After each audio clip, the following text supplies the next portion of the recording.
Kongresni ambasador Slovenije je zagotovo priznanje za delo, ki smo ga opravljali skupaj s kolegi za organizacijo dogodka.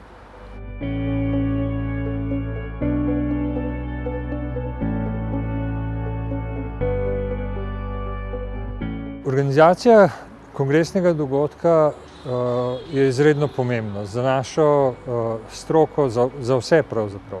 Znanstvena srečanja so nujna, zaradi tega, ker se na teh srečanjih med seboj srečamo, pogovorimo in je komunikacija bistveno hitrejša kot pa na primer preko individualnih stikov.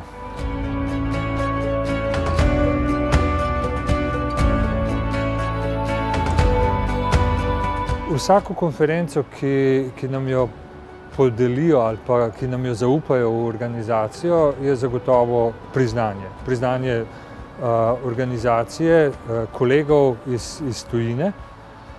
Mislim, da je nujno seveda, da se udeležujemo teh konferenc in če se jih udeležujemo po svetu, potem slej ko prej pride tudi vrsta na nas, da mi organiziramo.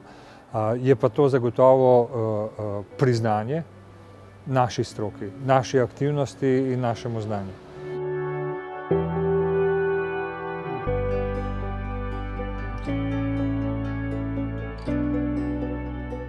Mi se vedno trudimo, ko organiziramo kakšno večjo konferenco, se vedno trudimo vključiti tudi kolege iz drugih inštitucij, iz drugih društev.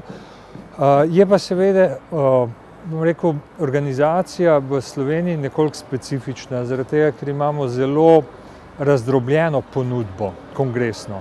Tukaj imamo ne samo veliko negotovost stališča, kaj bo možno organizirati, kaj ne, kakšen riziko predstavlja, ampak tudi z finančnega vidika to predstavlja veliko negotovost in seveda so stroški danes bistveno, bom rekel, težje obvladljivi, kot so bili.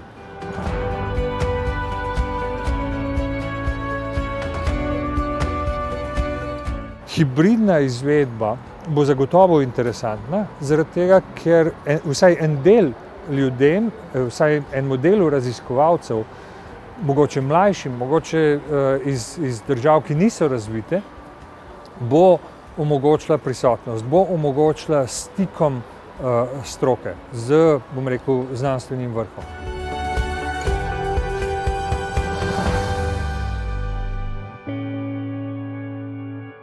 Kongresi v živo so nujni in bojo ostali in bojo morali ostati, zaradi tega, ker jaz temu pravim, da se podrgnemo en ob drugega, da se spontano odvija pogovor, diskusija, zelo hitro opraviš zelo veliko. Že pri zajtrku se zgodijo stvari, ki se potem naprej razvijajo skozi leta. Tega ne more nadomestiti noben Zoom, noben MS Teams.